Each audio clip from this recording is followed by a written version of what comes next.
Hi everyone, welcome back to the channel. Today we're talking about reseller advice again. I have two pieces that I want to talk about. We're going to first talk about never declining an offer.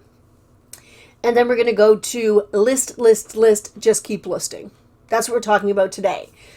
On the surface, both of these pieces of advice are good. They're not bad advice at all. And we're going to go a little bit deeper into them to figure out exactly what they mean.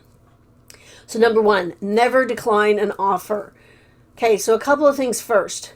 The use of the word never, I don't think that's a good word because you know what, there is no cut and dry, black and white in this business. So I wouldn't use never. Declining an offer. Yeah, you really shouldn't be declining offers because the algorithm doesn't like it. And you know what, if you're always declining offers, then you're not going to be making any sales, right? In that sense. On eBay, you can actually put in a minimum offer amount. You can utilize that in your listing so that you don't have to deal with lowballs. I do recommend that you use it if you want to get a particular amount of money out of an item. Absolutely use that feature. Unfortunately, Poshmark does not have that feature as usual. So we do deal with offers a lot more on Poshmark than we do on eBay. But then again, I don't really get a lot of lowballs on eBay. Paul gets them once in a while and he counters. So when you say decline an offer, once in a while, and I mean once in a while, it's okay to hit the decline button. It's not going to affect anything. It's fine. I maybe 98% of the time, I either accept an offer or I counter it. I do sometimes let them run out as well. And sometimes, yeah, I hit that decline button. Usually I hit the decline button when it's a really low offer. Like if I have something listed for $100 and they offer me 10, like, no, I'm not playing with you, you know, because that's just too big of a gap. I also hit decline if they've given me a lower offer and I've countered already and they come up $1. I'm like, no, you know what? I'm not playing the game with you and I will hit decline. Now, I don't hit decline a lot. So I know for me in my business that hitting it once in a while is not going to affect my business at all. I'm fine to do that. It feels good to hit decline once in a while. I think sometimes when you hit the decline, it sends a message that you're just not playing the game. Yes, you won't get a sale, but that's okay. But there's people out there who hit decline all the time. You know what? They don't like offers at all. I have this listed for 100. I want 100 type of thing. And they will hit it 50% of the time. And that is not good for your business. The algorithm does not like that because you stop the activity on that listing. You stop the activity on the platform. And you want to encourage activity, right? So by countering or by, you know, messaging them or whatever it is, you keep that activity going. And that's a good thing. If you find that you are getting a lowball lowball offer after lowball offer, and you get them a lot, I would double check your pricing. Because you know what? Maybe you made a mistake with the market. Maybe the market changed and that item isn't worth $100 anymore. They're only selling for $50 right now, because that does happen. If you find that, you know, hey, why am I getting all these low offers on this item or on in general? Double check your pricing to make sure that it is still viable, because it does change. Those lowball offers could be sending you a message, you know. I don't think that most buyers are out to get you or out to underpay for something. Everybody wants a good deal for sure. But you know what? By countering the offer, you keep the activity going and it's just better for your business. But once in a while, and it's okay to do this sort of negative type thing, once in a while. It will not affect your business at all. Okay. Now we're going to talk about list. See this all the time. My sales are so slow. What should I do? Oh my God, I haven't had a sale in days. What should I do? And people will say, keep listing. List. Again, on the surface, really good advice. 100%. Because again, listing is one of the ways that you can stay active. And by having more items in your closet, in your store, you might be reaching more people. So that's always a good thing. But what we're going to talk about is that sort of edge advice where they say, list daily, list this amount of items, you know, list in the morning or list in the evening, that kind of subsection of this advice. So how important is it to list daily? You know what? I like listing daily. I try to list daily for sure. Some people can't. Some people will bulk list and they'll do it all on Saturday or Friday or whatever day of the week they can. And that's fine too. You have a consistency and you're still adding items. So the listing daily is, yeah, it's a good thing. But if you list every other day, that's still good as well. So I wouldn't be pressured into listing daily. But if you think it will help, schedule your listings. So if you only have the weekend to work on your business, whatever day you start to list, when you draft something, when you go to list it, schedule that listing to drop.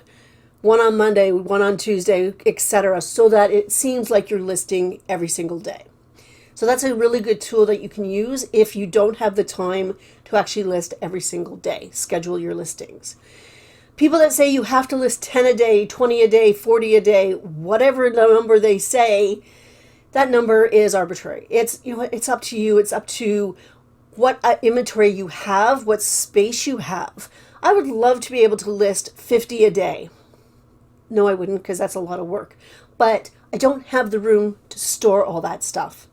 And I don't think that you need 5,000 active listings in order to make your business good for you. So know how many that you can comfortably store, know how many you're selling, because you don't want a death pile. You don't want an inventory pile either of items that are just sitting there. Figure out how many listings work for you. For me right now, I've been averaging between 6 and 10 listings every single day and relisting a few as well. So I've been really good this month. I've been very productive and I've been on track and very in my routine. So it's worked and sales have been really good. But that doesn't mean that I'm going to be, okay, I'm going to list 15 now, because 15 might be a little pushing it for me. So I know that my range is between 6 and 10 every day. Once in a while, if I only list 2, that's all right, because the next day I might list 10. So it's okay. When to list? Honestly, I don't think there's any rhyme and reason to it. Some people say list when the app or the platform is really busy.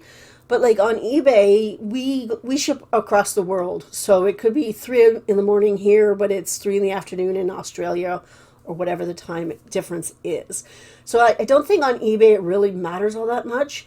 On Poshmark, I think the app is busier in the evening. So between, I'm going to say 6 my time and 11 my time, which, out west is 3 p.m. to 8 p.m. Later on in the day, it's busier. And I haven't really tried to list or schedule my listings that late at night. If I do schedule them, I schedule them for like 3 o'clock in the morning, which is 3 here, but midnight out west. That seems to work for me. So I don't think there is an actual time. I think whenever you can do it. And if you're scheduling your listings, experiment. Figure out, what time works best. If I list this at 3 a.m., is it getting more attention? Am I listing at midnight? It's getting more attention. Try it out. Figure out what works best for you. Okay, so what else did I want to talk about? We touched upon inventory storage. You can't list 5,000 listings if you don't have the space for it. Keep that in mind. I do want to say the one message for the list sort of advice is what you list is more important than when, how many, and the number of listings. Oh, I already said that. That's how many. The consistency when you list and the number that you list. What you list is still by far the most important thing. 100%.